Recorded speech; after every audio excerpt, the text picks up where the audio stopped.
Salut tout le monde, c'est Hugo et Arthur. On va vous présenter aujourd'hui comment choisir son Diabolo. Il y a plusieurs types de Diabolo que vous allez pouvoir choisir. Alors, un Diabolo, donc si vous commencez par acheter dans une boutique fiable et qui s'y connaît en Diabolo.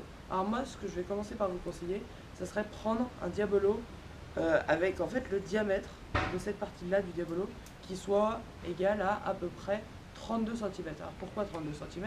Parce que en dessous, en fait, ça va être des diabolos de sous-marque, en fait, de mauvaise marque, et qui en fait vont pas vous permettre de faire toutes les figures, et ça sera pas des diabolos de bonne qualité. Après, la taille, elle peut aussi varier et aller à 40 cm, 45 et tout, mais ça c'est pour quand on a envie de se spécialiser vraiment.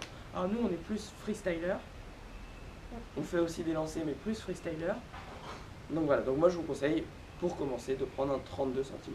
Bon, alors moi je vais vous parler des baguettes. C'est le plus indispensable presque avec le fil pour vous mettre les deux dans la même catégorie. Déjà les baguettes, il y a les baguettes en aluminium.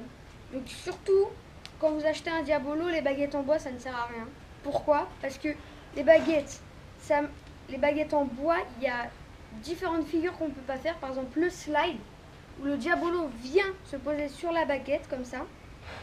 Et avec une baguette en bois, on peut pas. Pourquoi? Parce que ça glisse beaucoup moins, le Diabolo va se ralentir, surtout si vous avez un Diabolo de mauvaise qualité. Il y a les baguettes en aluminium et les baguettes en carbone, comme ceci.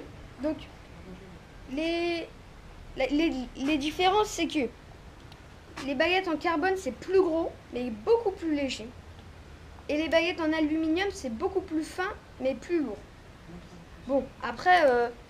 il n'y a pas une énorme différence, mais si jamais vous avez vraiment envie d'avoir quelque chose de léger, même pour un Diabolo, quoi, bah, prenez les baguettes en carbone. Bon, par exemple, ici, c'est peut-être un peu moins adapté pour faire un slide, parce que le bout est quand même plus gros que les baguettes en aluminium. Donc le fil après.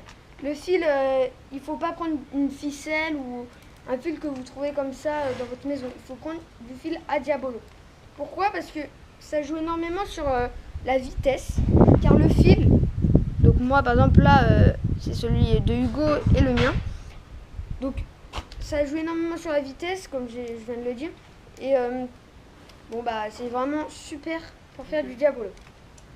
Alors ensuite on va revenir vite fait sur le Diabolo, donc parce que j'ai pas eu le temps de finir et je l'ai pas pensé. On va avoir donc plusieurs types de Diabolo. Donc là c'est un Diabolo basique de freestyle. Après on peut trouver d'autres types de Diabolo, comme par exemple le Diabolo à roulement à billes. Alors qu'est-ce que c'est un Diabolo à roulement à billes?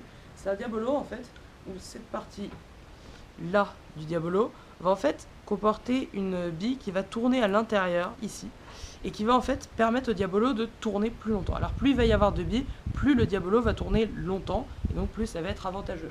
Mais on va en fait perdre certaines figures qu'on vous présentera dans de prochaines vidéos.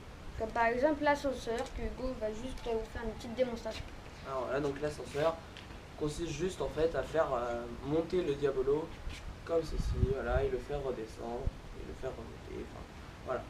Il faut savoir aussi qu'avec un Diabolo à roulement à billes, il y a beaucoup plus de bruit. Donc par exemple nous, comme vous avez pu le voir, Hugo a accéléré son Diabolo, on n'entend presque rien. Alors qu'un Diabolo à roulement à billes, on entend beaucoup plus. On entend la bille quand même tourner. Donc il faut quand même le savoir. Voilà. Bon bah à bientôt pour une prochaine vidéo. Tchuss.